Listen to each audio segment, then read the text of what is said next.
I was married off to a wealthy idiot, heir with the mind of a 3-year-old. The wealthy household was gold, and even the servants looked down on me. But the 3yo-minded herd treated me better than anyone. For 7 years of marriage, I served him with all my heart. Until this day, the look in his eyes changed. He said, "Disgusting. Stay away from me from now on." The blood clot in Rongfu's brain had dissolved. The first thing he did after returning to normal was push me away hard, saying in revulsion, "Disgusting. Stay away from me from now on." With that, he left without looking back. The next time we met was right now. He slammed the agreement in my face and spoke coldly. "Don't appear in front of me for now. I'll contact you when it's time for divorce." The sharp paper grazed my cheek. I held back the burning pain and the ache in my chest, saying nothing. One married into the Fu family. To outsiders, I was a wealthy madam, but only I knew what my life was really like. I was nothing more than a nanny the Fu family had married in to take care of Rowan Fu. Even the servants dared to treat me badly. But for those 7 years, even though I was nominally his caregiver, he had tried his best to give back to me. For 7 years, he followed me around all day, calling me sister over and over.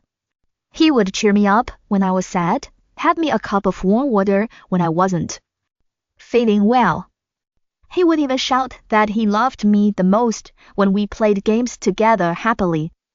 Unfortunately, all those good memories vanished completely after he woke up. After regaining his senses, the joy and gentleness in his eyes were replaced with coldness and disgust. He put on a suit, groomed himself perfectly, and became the president Fu everyone talked about. Back then, he said, "You should recognize the gap between us. Don't crave what doesn't belong to you." It was true. I was just someone unwanted by her parents, sold off to pay debts. I really wasn't good enough for the high and mighty President Fu. I picked up the agreement from the floor, straightened it, placed it back on his desk, and turned to leave. Thinking about it carefully, I hadn't really lost much. I'd just gone back to how I used to be unloved, without happiness. Rowan Fu, I should never have crossed paths, not until the accident 7 years ago. From what people in the circle said, Rowan Fu's father had brought home an illegitimate son. On top of that, his second uncle was plotting against them. The 3 of them were locked in a bitter power struggle. But not long after, Rowan Fu had an accident. Afterward, a blood clot formed in his brain. The clot pressed on a nerve, leaving him with the mental capacity of a 3-year-old child. After becoming an idiot, he was forced out of the fight. While recovering in the hospital, the 3yo-minded boy snuck out, and I accidentally ran into him. After that, he clung to me. No one else could get close to him, except me. Mother Fu had no choice but to ask me to marry Rowan Fu and care for him on the family's behalf. As it happened, my family was on the verge of bankruptcy, drowning in debt. Mother Fu helped my family through the crisis, and we signed an agreement. The terms were simple. I would stay by Rowan Fu's side and care for him while he was mentally impaired. If Rowan Fu ever recovered, he could divorce me at any time, and I would not object. It was Mother Fu's final protection for Rowan Fu, and the way to prevent my family from leeching off the Fus. Now that he was sober, I thought he would divorce me immediately. But he didn't. I understood it wasn't because he had feelings for me. He couldn't. He had just returned to normal. If he divorced me right away, Who knew what people would say about him and the Fu family? But then again, someone had photographed him having dinner with 3yo, his longtime white moonlight, just 2 days ago. Afterward, he personally drove her home, and they were even photographed hugging at her door. If it was already public knowledge, why bother keeping up this fake marriage? Facing a marriage that could end at any moment, my parents told me to drag it out as long as possible. Iris, you are Mrs. Fu now. Even if it's just in name, you're still better off than ordinary people. My father agreed. Yes, you've been married for 7 years. I don't believe he hasn't seen your dedication. Wait a little longer. He'll realize how good you are, and then... I swallowed the pain and cut him off. You think I can sit safely in this position as long as I hold on to it? You know I've been married to him for 7 years. Now that he's awake and saw that agreement, he still didn't care at all. That means he approves of the Fu family's deal. He doesn't have me in his heart. He just doesn't want to dump me immediately and give people something to talk about. Instead of being kicked out later, I should leave on my own and keep some dignity. You don't want to be humiliated and laughed at either, do you? They fell silent, saying nothing more. In truth, we all knew Rowan Fu would recover sooner or later. And he woke up at the perfect time, almost as if he'd planned it. Right after his second uncle fell from power and when his illegitimate younger brother was at his weakest and the most vulnerable, Rowan Fu stepped forward, struck a fatal blow, and seized control of the Fu family. But something felt off about it all. It was too coincidental. Until he went straight to Thea Zhao the second he recovered. Thea Zhao was not only his white moonlight, but also a powerful ally who helped him secure his position as CEO of Fu Group and head of the family. Their loud, public display of affection was known to everyone. Only then did I realize he might have been awake. Long ago. He might never have been sick at all. He had just kept a low profile, waiting for the perfect moment to strike a classic case of the mantis stalking the cicada, unaware of the oriole behind. And the law was just a random pawn, chosen for his carefully laid plan. My best friend Lila Su heard about Rowan Fu's behavior and invited me to a big meal to comfort me. We didn't stop talking the whole time. She was busy cursing him out. I was busy eating. Rowan Fu is such a scumbag. You took care of him wholeheartedly for 7 years. Even a dog wags its tail up to 7 years. But him, 1 second he's normal, the next he turns on you and says those hurtful things. Does he really think anyone wants to be Mrs. Fu? And that Thea Zhao, she's no good either. She didn't care about him at all when he was an idiot. Now that he's better, she's all over him. Scumboy and Trasco. They won't end well.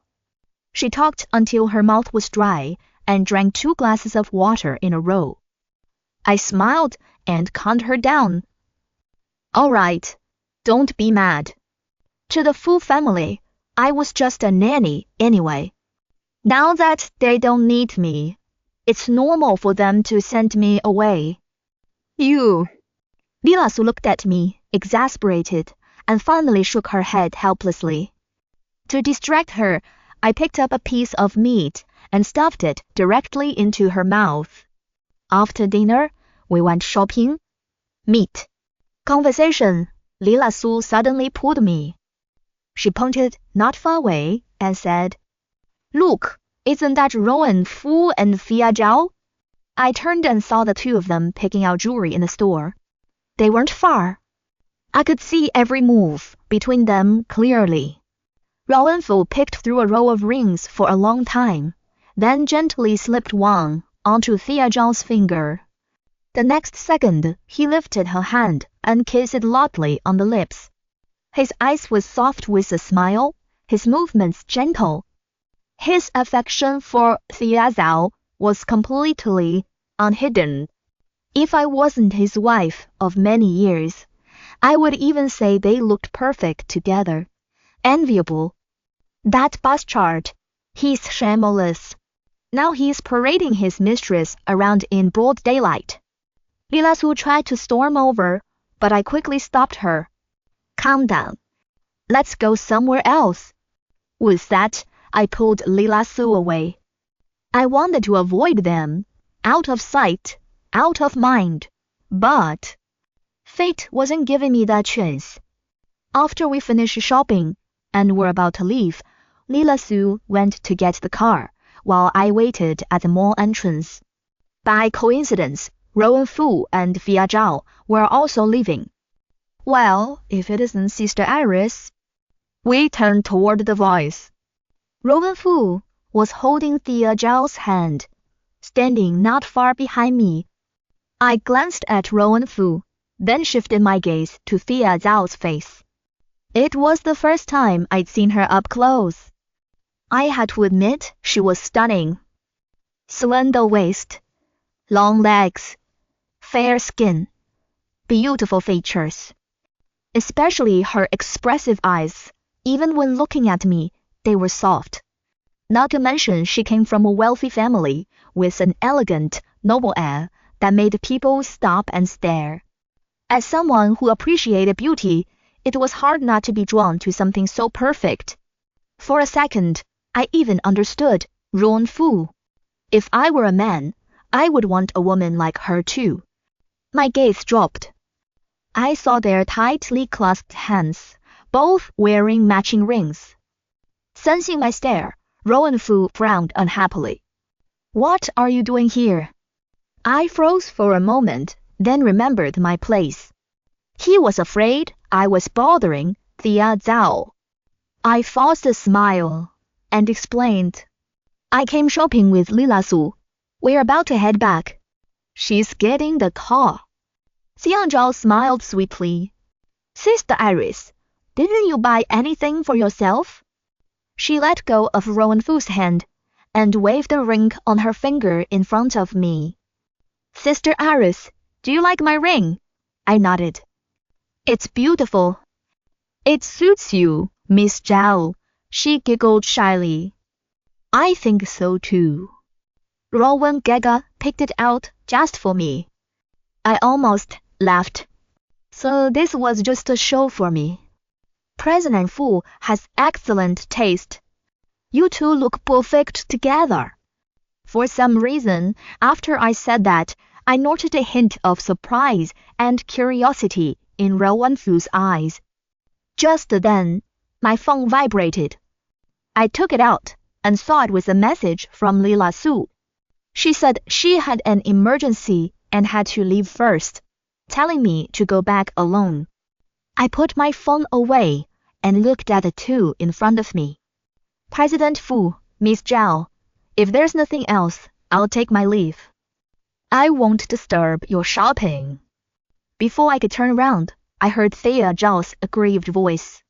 Gigi, does Sister Iris not like me? Why is she in such a hurry to leave as soon as she sees me? The next second, Fu's cold voice cut through the air. Stop!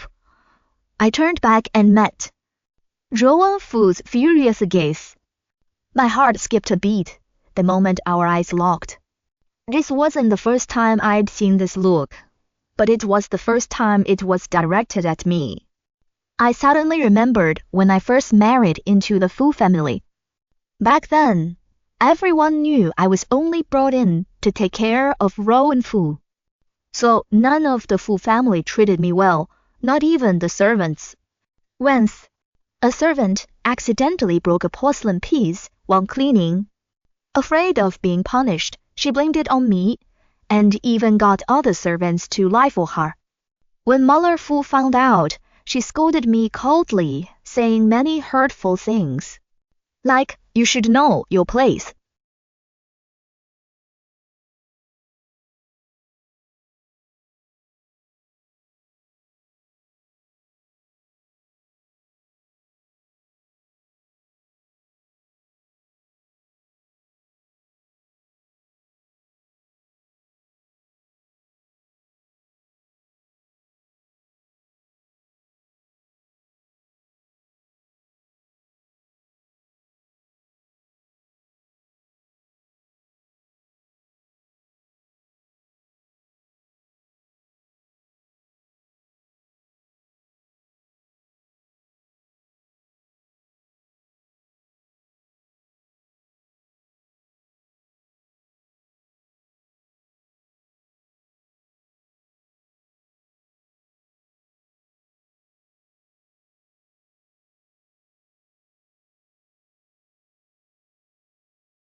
This story teaches me that love is never about scheming and exploitation, and sincere dedication should never be wantonly squandered. Rowan pretended to be incompetent for 7 years for power, treating the heroine as a pawn.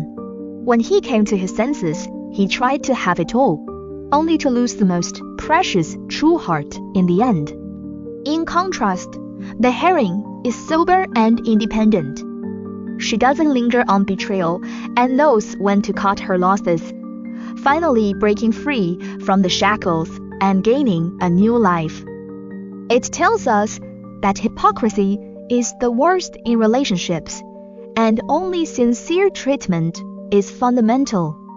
When facing an unworthy relationship, stepping away in time and adhering to oneself leads to one's own light.